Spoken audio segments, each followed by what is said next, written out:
ஓம் பிரபன்ன பாரிஜாதாய தோத்ரவேத்ரைகபாணயே ஞானமுத்ராய கிருஷ்ணாய கீதாமிருததுஹே நமஹ. யதைதாம்சி சமித்தோக்னிः பஸ்மசாத் குருதேர்ஜுன ஞானாக்னிः சர்வகர்மாணி பஸ்மசாத் குருதே ததா.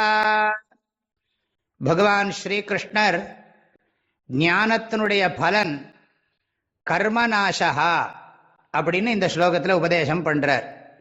முதல்ல மோகநாசம், ரெண்டாவது பாபநாசம், இப்போ கர்மநாசம்.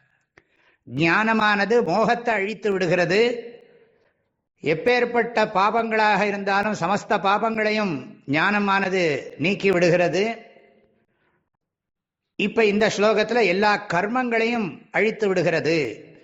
மறுபிறப்புக்கு காரணமான கர்மங்களை அழித்து விடுகிறது அப்படிங்கிறது தான் இந்த ஸ்லோகத்தோட தாத்பரியம்.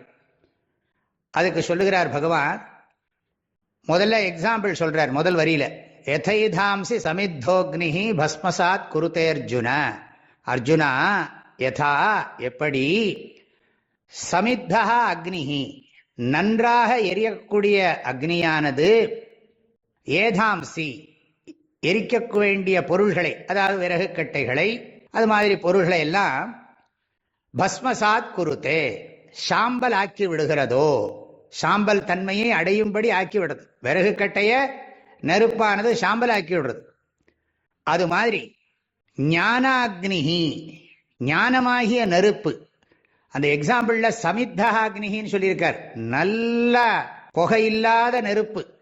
அது மாதிரி இங்கேயும் சந்தேகம் இல்லாத, விபரீதம் இல்லாத, தவறாக புரிந்து கொள்ளாத தெளிவான அறிவு, ஸ்திரமான ஞானம். ஞானாக்னிஹி சர்வ கர்மாணி. சர்வ கர்மாணினா எல்லா கர்மங்களையும்.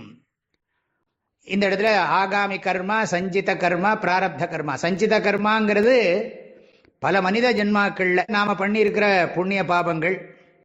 இப்ப இந்த உடம்புல நாம அனுபவிச்சுருக்கிற கர்மாவுக்கு பிராரப்த கர்மான்னு பேர். நம்ம அனுபவிச்சுருக்கிற சுக துக்கத்துக்கு காரணமான புண்ணிய பாபங்கள். இப்ப நாம பண்ணிருக்கிற புண்ணிய பாபங்கள் எல்லாம் இனி வருங்காலத்துல நமக்கு சுக துக்கத்தை கொடுக்கும்.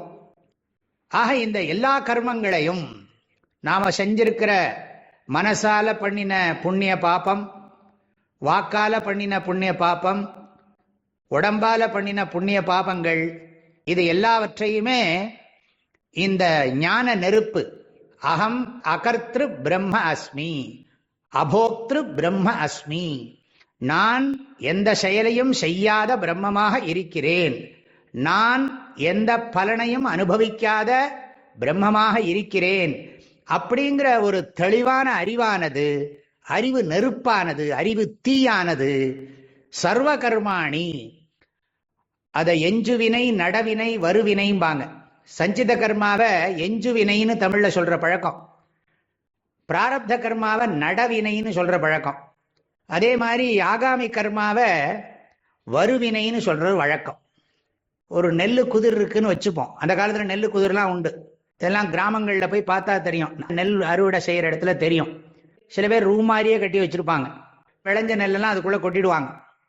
கீழே இருந்து கொஞ்சம் நெல்லை எடுத்து குத்தி புடைச்சு அதை அரிசியாக்கி சமையலுக்கு உபயோகப்படுத்திப்போம். சிலதெல்லாம் விதை நெல்லுன்னு எடுத்து விதைக்கு போட்டுருவோம். குதிருக்குள்ளேயும் எப்பவும் நெல் இருந்துட்டு இருக்கோம். அது மாதிரி சஞ்சித கர்மான்னு புரிஞ்சுக்கணும். அந்த விதைக்க போட்ட நெல்லெல்லாம் போல ஆகாமி கர்மா, அது திரும்ப பயிராகி வரப்போகிறது. நம்ம சமைச்சதெல்லாம் அனுபவிச்சுடுறோம். அதை பிராரப்த கர்மாங்கிறதோட ஒப்பிட்டு பார்க்கணும். இது உதாரணம். ஆக ஞானமாகிய நெருப்பானது எல்லா கர்மங்களையும், ஆகாமி சஞ்சித பிராரப்த கர்மங்களையும், ஞானாக்னி சர்வ கர்மாணி பஸ்மசாத் குருதே ததா, அதையும் எரித்து விடுகிறது. எப்படி நன்கு தூண்டப்பட்ட நெருப்பானது விறகு கட்டைகளை, எரிபொருள்களை நன்றாக எரித்து சாம்பல் ஆக்கி விடுகிறதோ, அப்படி ஞானமாகிய ஆத்மாவை பற்றிய தெளிந்த அறிவாகிய நெருப்பானது எஞ்சுவினை, நடவினை, வருவினை எல்லா கர்மங்களையும் சாம்பலாக்கி விடுகிறது, மறுபிறவிக்கு காரணம் இல்லாமல் செய்து விடுகிறது என்பது இந்த ஸ்லோகத்தினுடைய அர்த்தம். யதைதாம்சி சமித்வோக்னிஹி பஸ்மசாத் குருதேர்ஜுன ஞானாக்னிஸ் சர்வ கர்மாணி பஸ்மசாத் குருதே ததா. எல்லோருக்கும் பரிபூர்ணமான ஆசீர்வாதங்கள், மனமார்ந்த நல்வாழ்த்துக்கள். ஹரி ஓம். ஓ